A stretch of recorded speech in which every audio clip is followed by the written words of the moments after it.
female sexuality educator.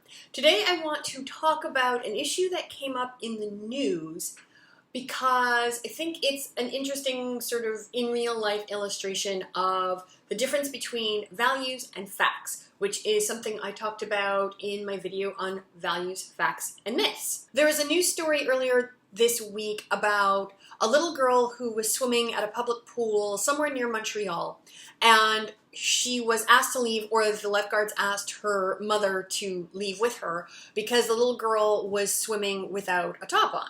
The little girl's mother was not having this. She felt that it was discriminatory, and why should her daughter, who doesn't have breasts, have to wear a bathing suit top when little boys, who also don't have breasts, don't have to wear bathing suit tops. And she contacted the community organization who is in charge of running the pool and who's in charge of the rules, and they did concede that the lifeguard was probably overzealous in enforcing the rules in her daughter's case. Here in Toronto, on a local radio program, there was a call-in show where the host had asked the listening audience to call in and weigh in on this story, and in particular, did they feel that this policy was discriminatory, and was the mother of this little girl right to object to it? There was a certain caller, and I thought that their response was really interesting. They said that they felt that the mother of this little girl was in the wrong, and the reason the caller felt that the mother was in the wrong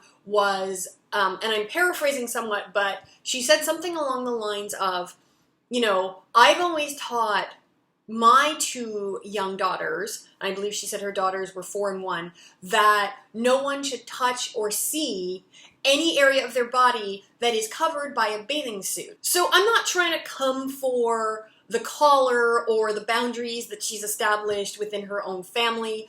You know, this is exactly what I would talk to a client about, that she's allowed to hold whatever values she holds around nudity, around modesty, around, you know, mixed gender bathing, and she's absolutely allowed to use those values to establish boundaries and rules for how things run in her house and how she wants to raise her daughter. That's totally fine.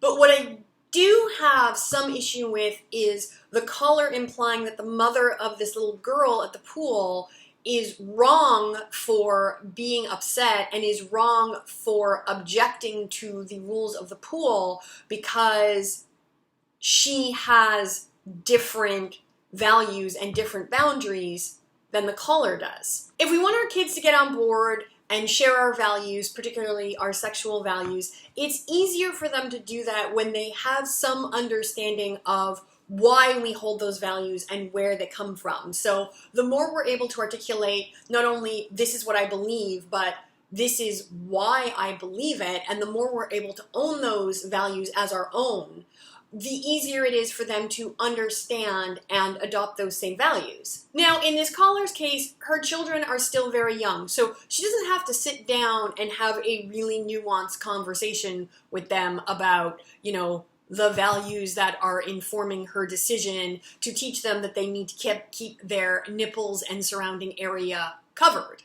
But as the caller's children are growing up, if she can really own her values around these issues when she's talking to them, again, that can be really helpful for them. For example, I've noticed that women and girls who swim topless get stared at more, and I don't want that for you, so in our house, we wear a top when we go swimming. I don't want you to feel confused about when it is or isn't okay for somebody to be looking at or touching your nipples, so it's just easier if we always keep those parts of our bodies covered. I once got a horrible boob sunburn and it was the most painful thing ever. I don't want that for you, little girls, so just keep it all covered. Whatever the reason, as parents and caregivers, we all have reasons for the boundaries that we set for our children. But that doesn't mean that somebody who chooses something other than what we've chosen is automatically wrong. It just means that they maybe have had different experiences, they have different values, and therefore they have made different choices. In the comments below, let me know how you think dress codes should be applied in public swimming areas. Do you think that the same rules should apply for everyone? Do you think that there should be different rules for people of different ages, or people of different genders, or people of different body types? Yeah, let me know what you think. If you're looking for personal sex ed coaching, or you want to book any kind of sex ed workshop, then be sure to head over to my website, NadineThornhill.com, where you can find out what sort of services I offer and my rates.